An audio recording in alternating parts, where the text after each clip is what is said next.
شاہ صاحب جب ہمیں پتہ چل جاتا ہے کہ ایگو ہمارا پرابلم ہے یا میں ایک ایگوئسٹک انسان ہوں تو اس کے بعد ہمیں کیا کرنا چاہیے؟ ہمیں خود تسلیم کر لینا چاہیے اور تبدیلی میرے سے نا ابیرا میرے سے نا وہ ہنسی نہیں کنٹرول ہو رہی مجھے ایک بات بتانے تو کہنے دو. چلیں بتا دیں آپ. اللہ کے بندو جس میں ایگو ہوتی ہے اس کو پتہ نہیں لگ رہا ہوتا, اس کو نہیں خود تو خود تسلیم اس کیسے بیچارہ کرے گا؟ اتنا قابل ہمدردی ہوتا ہے کہ اس کو پتہ نہیں لگتا کہ اس کے اندر ایگو ہے. میں کہتا ہوں جس بندے میں ایگو ہے اور اس کو پتہ لگ جائے کہ اس میں ایگو ہے, اس کی ایگو ختم ہو جاتی ہے.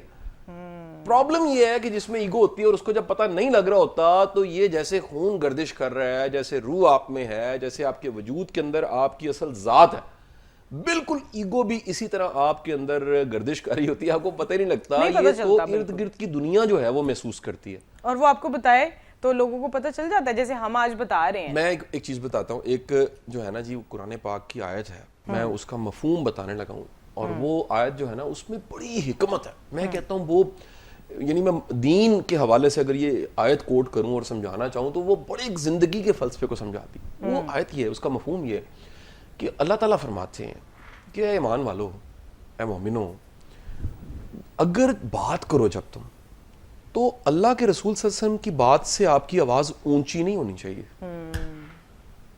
سمجھے کہ نہیں؟ اب اس میں جو مفسرین ہیں نا انہوں نے تشریح بڑی خوبصورت کی ہیں. بالکل انہوں نے تشریح کی ہے کہ یہ شاید کچھ نے سمجھا کہ شاید یہ اس زمانے کے لیے آیت اتری تھی جب اللہ کے رسول کے صحابی موجود تھے, اور یہ صحابی جو تھے جب بات کرنے لگتے تھے یہ پہلے دیکھیں کہ اللہ کے رسول کی آواز, لیکن جب آپ نے جاننا ہے کہ میں نے کس آواز میں بولنا ہے تو پہلے آپ کو انتظار کرنا پڑے گا کہ میں نے آپ کی آواز سے, جناب کی آواز سے اونچی آواز نہیں کرنی, تو پہل نہیں کریں گے. اٹ مینس کہ جو پہل ہے وہ گستاخی ہے.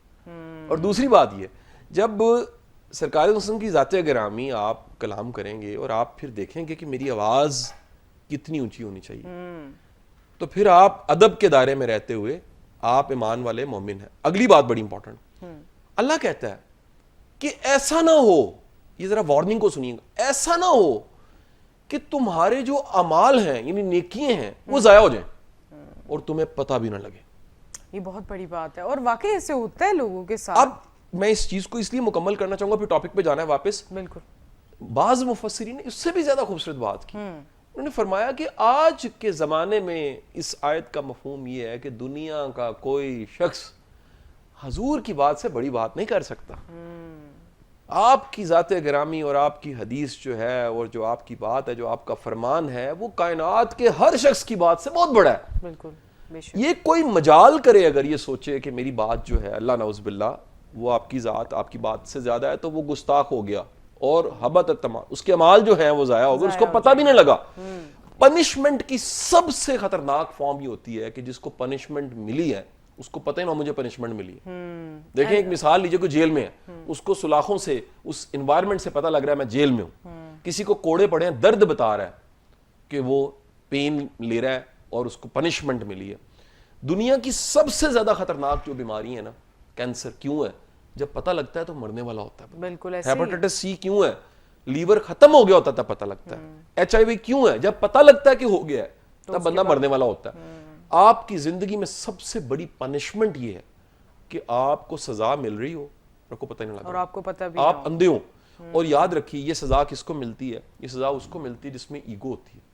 ایگو جو ہے نا خود پرستی میں وہ بندے کی آنکھیں اپنے پہ بند ہو جاتی ہیں, اس کو پتہ نہیں لگتا کہ میرا لاس کتنا ہوگا. اب لاس کس طرح کے ہو رہتے ہیں ایسا سن لیجئے گا. ایگو والے بندے کا سب سے بڑا جو لاس ہے نا اس کا ایمان, ایمان چلا جاتا ہے. بالکل. اللہ کی بارگاہ میں اس کی قبولیت نہیں ہے. متکبر انسان جنت میں داخل نہیں ہو سکتا, حدیث کے مفہوم ہے. بالکل. ایک ایسا شخص جس کے تکبر کی وجہ سے لوگ بد زبانی اور بد اخلاقی کی وجہ سے ملنا چھوڑ گئے ہیں, حدیث کا مفہوم ہی ہے وہ شخص جنت کی خوشبو کو سونگ نہیں سکتا. اللہ کے رسول نے فرمایا جس کے دل میں, جس کے اندر رائی کے دانے کے برابر, رائی کا دانہ بہت چھوٹا سا ہوتا ہے, یعنی اگر آپ اس رائی کے دانے کو ایسے بلو کرو نا, پھونک مارو, پھونک کرو تو وہ اڑ کے جاتا ہے. بالکل. اتنا سا بھی تکبر ہے جنت میں داخل نہیں ہوگا. یعنی کہ تکبر اتنا خطرناک ہے. اچھا اب ایمان گیا, اللہ کی بارگاہ میں اس کی قبولیت کوئی نہیں ہے. پھر اگلا نقصان سنیے گا, متکبر انسان کے رشتے خراب ہو جاتے ہیں. وہ آٹومیٹکلی رشتے جو ہیں وہ دور ہونے لگ جاتے ہیں. متکبر انسان اچھا باپ نہیں ہوگا, متکبر انسان اچھا بیٹا نہیں ہوگا, متکبر انسان اچھا دوست نہیں ہوگا, متکبر انسان اچھا بھائی نہیں ہوگا, متکبر انسان اچھا پارٹنر نہیں ہوگا, متکبر انسان اچھا ہمسایہ نہیں ہوگا.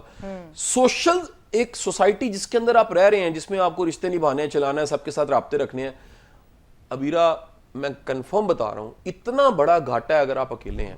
لوگ ایک بہت بڑے رائٹر تھے, میں ان کا نام اور کتاب کا حوالہ نہیں دوں گا, پھر وہ کہہ لیجئے تھوڑا سا ایک پرسنل ہٹ نہ ہو جائے, ہرٹ نہ ہو جائے کوئی بندہ.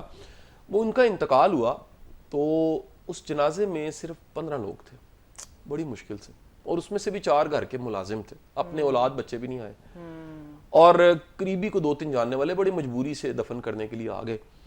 وجہ کیا تھی؟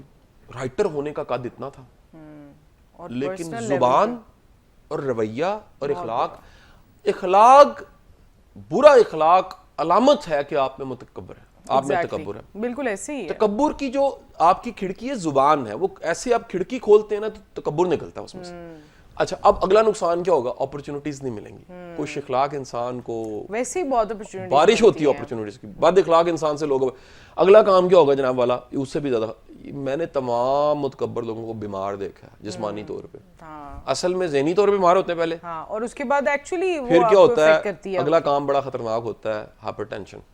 اگلا کام کیا ہوتا ہے, دراصل ایسی ہے جیسے کوئلے آپ نے پکڑے ہوئے تھے, آپ نے کہا میں نے کسی کو مارنے ہیں, پتہ نہیں کب لگنے ہیں, لیکن اس سے پہلے آپ کے ہاتھ جل چکے ہیں. تو متکبر انسان اپنا نقصان خود کر رہا ہوتا ہے. بالکل. پھر اگلا کام کیا ہوتا ہے, متکبر انسان بڑے بڑے حادثات کا شکار ہو جائے گا.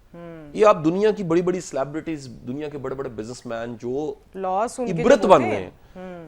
کبھی میں نے ایک واقعہ مجھے کسی نے بتایا, ایک کسی شہر کا تھا, ایک ایس پی صاحب اپنی فیملی کے ساتھ جا رہے تھے, ان میں کہیں ایگو تھی, ہوتا ہے پولیس آفیسرز میں وردی پہنی ہوتی ہے, چوراہے میں ان کی لڑائی ہوئی. اس وقت سول ڈریس میں تھے, فیملی ساتھ تھی, وہ لڑائی بڑھی, انہوں نے ویپن اپنا نکالا, گاڑی میں پسٹل پکڑا ہوا تھا, سامنے والے لڑکے کو مرڈر کر دیا. خدا کا کرنا کیس چل گیا, آج پتہ نہیں کتنے سال گزر گئے ہیں, ایک قابل آفیسر جیل کے اندر پڑا ہوا, صرف اپنی ایک وقتی انا کے لیے. جا کے دیکھیے جیلوں کے اندر عبرتوں کی مثالیں ملیں گی. وہ لوگ جنہوں نے ایک قدم اٹھایا تھا اور اس کے بعد پوری امپائر دھڑم سے نیچے گر گئے. بالکل ایسے ہی ہے. میری ریکویسٹ ہے کہ ایگو والا بندہ بعض اوقات عبرت بنتا ہے. ایون میں آپ کو بتاؤں, ایگو والا بندہ جو ہے نا, وہ بعض اوقات ایسے غیر اخلاقی قدم اٹھا لیتا ہے, سارے حیران ہو جاتے ہیں, ایکسپوز ہو جائے گا بڑی جلدی. اللہ عاجزوں کے پردے رکھتا ہے. ہاں ایسے ہی ہے.